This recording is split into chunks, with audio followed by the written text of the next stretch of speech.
qui nous allons rejoindre notre scientifique qui tous les jours est avec nous pour nous éclairer sur des points importants de notre santé. Aujourd'hui, on s'intéresse à, vous prononcez souvent bien, les Garènes, l'épisiotomie. L'épisiotomie. Est-ce que j'ai bien prononcé, docteur? C'est bien ça. Bonjour, docteur. Bonjour, mon commandant Dizon. Bonjour, Santa Péniel. Tous ceux qui nous regardent, je dis bonjour, particulièrement du côté de Valmaï. Votre nuit a été Par la grâce de Dieu, pas facile. Mais... grippé ou le rhume? C'est pas grippé, j'ai fait l'allergie. J'ai ce qu'on appelle l'allergie rhinite. D'accord.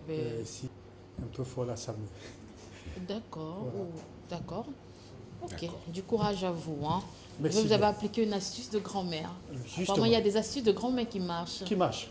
Surtout, il faut éviter au maximum les médicaments. Le prendre si la nécessité s'impose. J'aime si bien le dire. Ok, c'est bien dit d'ailleurs.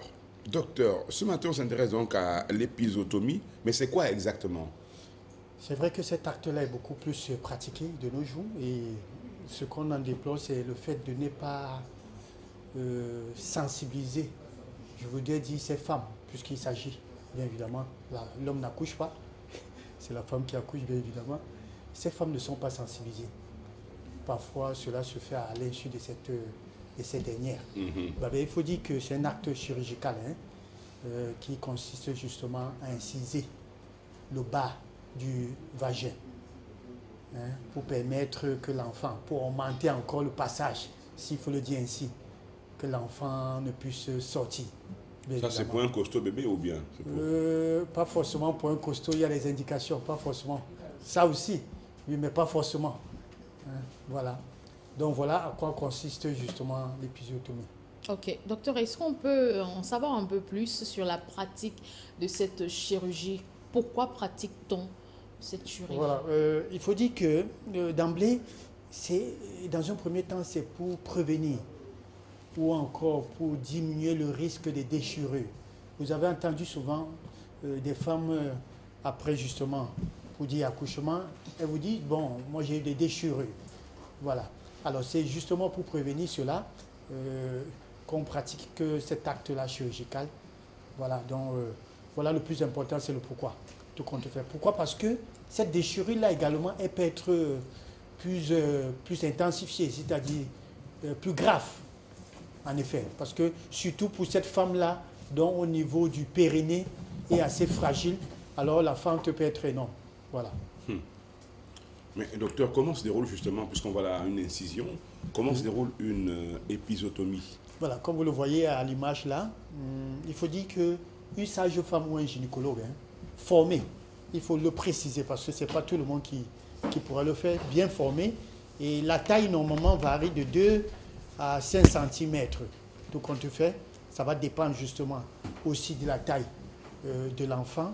Il faut dire que c'est à l'aide d'un ciseau, comme on le voit à l'image là, qu'on va justement, s'il faut dire, déchirer, et sur anesthésie locale. Ça, il faut le préciser. Et une fois après avoir déchiré, il faut faire des points de suture. Des points de suture, on peut faire 2 à 4 points de suture. Voilà comment ça se déroule. L'épisiotomie, voilà. Alors, à quel moment est-ce qu'on fait une indication et comment savoir si l'épisiotomie est infectée? Voilà, les moments, il faut dire que le moment, c'est déjà l'indication, bien évidemment, comme le commandant le posait tout à l'heure, l'indication de cet acte-là, c'est beaucoup plus quand le bébé est en souffrance, ça c'est important. Il n'y a qu'une sage-femme ou un gynécologue qui pourra justement vous le dire, parce que la femme, il y a certaines femmes où le bébé meurt dans le ventre sans toutefois qu'elle s'en rende compte. Donc, ça, il faut dire que c'est le spécialiste qui le dira. Et également, quand il faudrait utiliser, c'est-à-dire l'accouchement par forceps. Forceps, c'est-à-dire, c'est ces instruments-là qui permettent de téléguider, d'orienter l'enfant à l'intérieur. Voilà normalement les indications. Donc pourquoi? Alors, là, c'est... Comment savoir? Et quand également, je voudrais, voilà, quand le bébé aussi a un poids énorme, voilà, ça il faut le préciser, nous avons 3 indications. Un gros bébé, le bébé Michelin. Oui. Voilà. Pas facile à sortir un petit peu comme, voilà, comme le R quand voilà. il est tout petit. Et il faut dire que cet acte-là se pratique, bien évidemment, il faudra voir la tête comme on le voit à l'image là. La tête du bébé, hein? La tête, voilà, la tête du bébé. Oui. Ça, c'est important. Il faut voir la tête et ça se pratique pendant la contraction. Ah. Voilà. Mais Ne le faites pas avant, sans avoir vu la tête. Docteur, il y a des risques d'infection? Bien sûr, énorme. Ça, les risques vraiment énormes. Comment savoir si l'épisiotomie est infectée? Voilà, là, il faut déjà dire que cet endroit que vous voyez à l'image là, le poutou là, Oui. rouge, et les enflux, douloureux également. Quand il y a déjà la douleur, ça veut dire que c'est pas bien. Et pire encore, la fièvre. Vous pourrez avoir la fièvre et des pertes nauséabondes. Des pertes blanches nauséabondes, ça c'est signe d'infection, bien évidemment. Est-ce qu'on peut comparer cette pratique chirurgicale à une déchirure? Comparaison, il faut dire que l'épisiotomie, c'est beaucoup plus pendant l'acte, pendant l'accouchement. Contrairement à la déchirure qui se manifeste généralement après la naissance. C'est après la naissance que la jeune fille ou la femme se rend compte que, mais tiens, j'ai fait une déchirure et tout et tout. Et parfois, l'ignon, même la taille. Ça, c'est très important. Bon, il faut dire que c'est vrai que les questions se posent souvent de savoir est-ce qu'un choix peut se faire? S'il fallait choisir l'épisiotomie à une déchirure, qu'est-ce qu'on choisirait? Faites très attention parce qu'il faut dire que la déchirure peut être complexe et aller jusqu'à endommager, bien évidemment, ce qu'on appelle le périnée ou encore le vagin de la femme, contrairement à l'épisiotomie où le chirurgien, le praticien, autant pour moi, sait quelle taille. Donc le centimètre, il sait comment le faire. Et après avoir fait, comme je l'ai dit, la suture. Voilà. Ok. Parlons donc des conséquences, docteur. Oui, les conséquences, il y en a plusieurs. Hein. Ça, il faut dire déjà que l'une des conséquences, c'est ce qu'on appelle prolapsus. Prolapsus, c'est-à-dire la descente des organes. Bien évidemment, le rectum, soit la vessie, soit l'utérus peut descendre. Hein. Ça, il faut le dire. Et il faudrait aussi dire qu'on parle notamment de ce qu'on appelle fuite urinaire. Et fuite urinaire, c'est-à-dire que vous toussez, vous voulez respirer, ou bien les urines, les pupilles, voilà, vont sortir. Ça également. Il y a également les douleurs pelviennes. Plus loin encore, nous avons ce qu'on appelle la baisse des libido. C'est-à-dire, la femme ne sent plus les choses comme avant. Ce n'est pas la fragilité? Non, ça n'a rien à y voir. C'est justement, voilà, c'est pas la fragilité. Est-ce qu'on peut éviter cette pratique? Oui, on peut l'éviter. On peut éviter. Et cela passe justement par ce qu'on appelle un massage. Il faut dire que quand la femme est enceinte, cette zone-là, quand on dit le périnée, c'est-à-dire de l'anus vers la vulve ou encore de l'anus vers les testicules chez l'homme, parce que l'homme également possède le périnée, cet endroit devrait se faire masser. Il y a des petits massages qu'on doit faire là pour pouvoir donner du tonus au périnée. Ça, c'est très important quand la femme est enceinte. Ça permet justement également, lors de l'accouchement, de faciliter. Mais dire qu'on peut le prévenir à 100%, non, je ne pourrais pas le dire. Mais pour autant, on peut prévenir. Et ça, je conseillerais déjà à ces femmes enceintes, voilà, de pouvoir faire ces massages-là. Soit se rapprocher vers des kinésithérapeutes pour mieux s'informer, ou encore, ce qu'il faudra faire, les femmes enceintes doivent faire du sport. Il y a beaucoup qui l'ignorent. Quand on est enceinte, on a comme l'impression qu'on est malade. On évite de faire des exercices et tout. Non, toute femme enceinte doit faire du sport. Ça, c'est très important. Toute femme enceinte doit faire du sport. Ouais. C'est important. On a parlé de comment éviter avec Sandra Payet tout à l'heure, mais comment faire pour cicatriser rapidement, justement, et si je me permets, hein, quand exactement reprendre les activités sexuelles?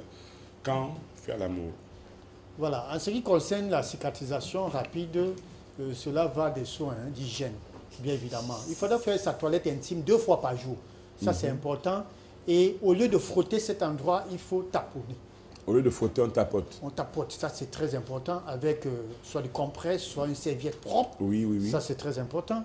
Ça également, il faudra changer régulièrement, j'appellerais ça caleçon. Oui. Voilà, ça c'est très important. Oui. Éviter de porter les caleçons en polyester ou encore nylon, plastique et tout. C'est le coton qui est conseillé. Voilà, le coton qui est conseillé parce que ça évite la chaleur. Ça c'est très important.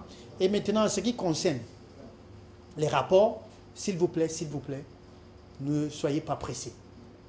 Il faut attendre une bonne cicatrisation. Une bonne cicatrisation, qu'il n'y ait plus de douleur, qu'il n'y ait plus enflure. Et le plus souvent, on parle de 6 semaines. À partir de 6 semaines. Je voulais dire à partir de 2 mois, avant de vous jeter.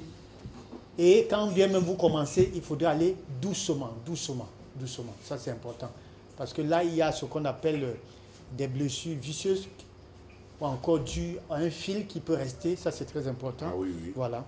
Donc, il faut faire très attention. Donc, ne soyez pas pressés. L'homme devrait respecter cette période-là. D'accord. Voilà. Merci beaucoup, Dr Larry, d'être passé sur le plateau de Cocoricorie ce matin. Un conseil pour se séparer? Le conseil que je peux donner ce matin, c'est que ça, beaucoup de femmes ignorent cela. Toute femme enceinte, après accouchement, bien évidemment, doit se faire rééduquer. La rééducation du périnée, ça c'est très important. Je crois que nous l'avons souvent dit.